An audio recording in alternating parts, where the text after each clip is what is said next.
to chase guys off the three-point line? We're making a conscious effort. I think we're trying to do both. We're trying to protect the rim and also run guys off threes. It's not easy in this league. There's a lot of threes being taken. I think last night was a great example.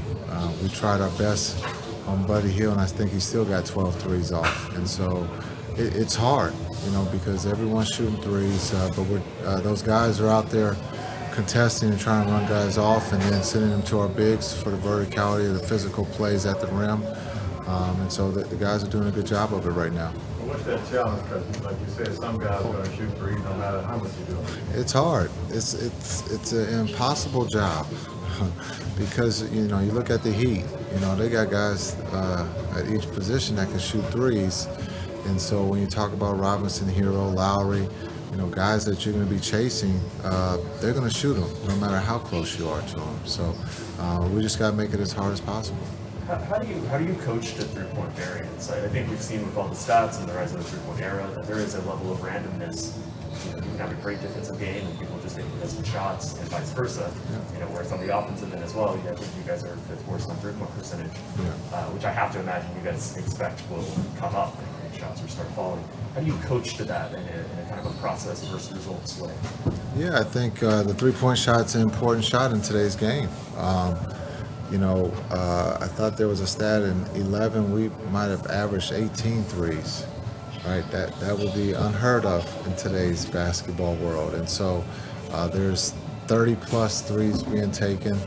And so, you got to be able to guard it and you have to be able to make them. But in this league also, if you're not making them, you got to be able to play defense if you want to give your team a chance to win. And I think you said we're fifth worst. Yeah, that's pretty good. Yeah, third worst offense, fifth worst. That's good. Like that. Because we can only go up. Right. Yeah. Yeah, at some point. Hopefully tomorrow, right? Just like first quarters have been not very good. Right. It got better, a little bit better in the last game. So we believe we have shooters. We got guys who can make them, right? And so we've started off slow, but I think at the end of the season, hopefully we're in the middle of the pack, if not at the top. So, but I think also it's looking at shots taken, right? I don't know if we're still number one in open uncontested shots, but we were up there, and so that's a good thing.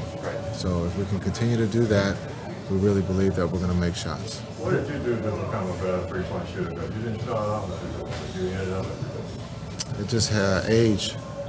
It's like wine. As you get older, the wine gets better. I think you got to look at you got to practice, but it's just a different time in your career. I didn't have to be good at the beginning of my career shooting the ball. I did what I could do at a high level, no matter what anybody wrote or said about shooting.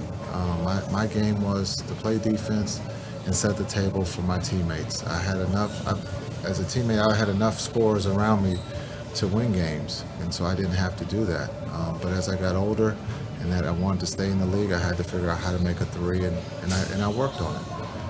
But early on, I think sometimes we get labeled, and that hurts players as much as they might not say it does.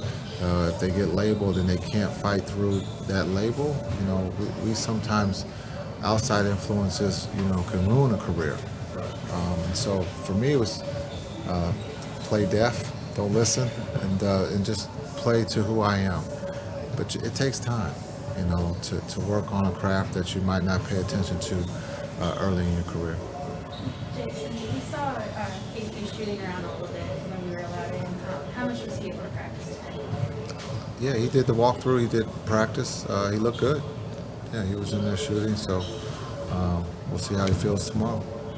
And I think Luka's on pace tomorrow to pass you for the franchise's all-time scoring list. So I'm just curious, how do you feel about that? And do you think the power might get to his end? It took him that long.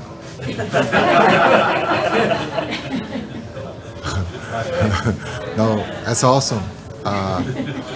Maybe I'll hold him out. maybe we won't start him. No, that's awesome, and he's going to pass a lot of people in a hurry. But that just shows how talented Luka is. He plays the game at a high level, and he can definitely put the ball in the basket, and he's done that for us. And so for him to pass me, that's great. He can get that over with. And who's next?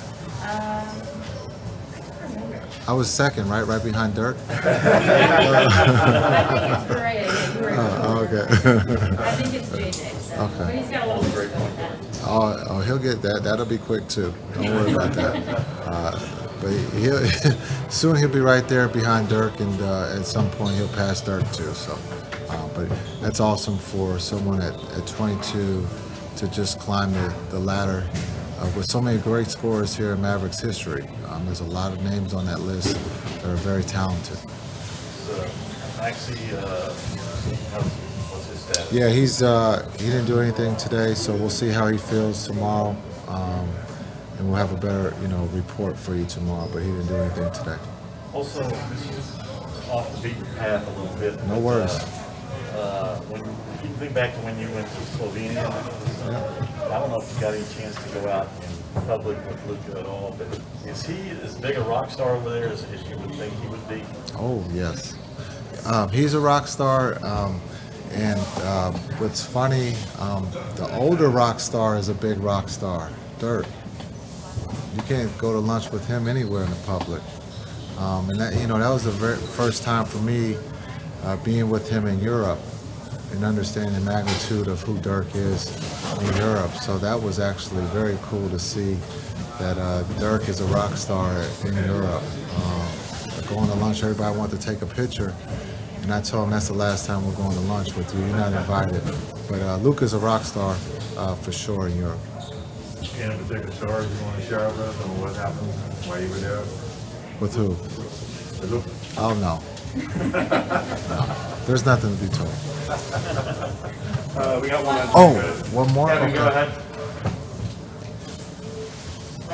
Sorry, one more before I let you go. Yeah, no worries.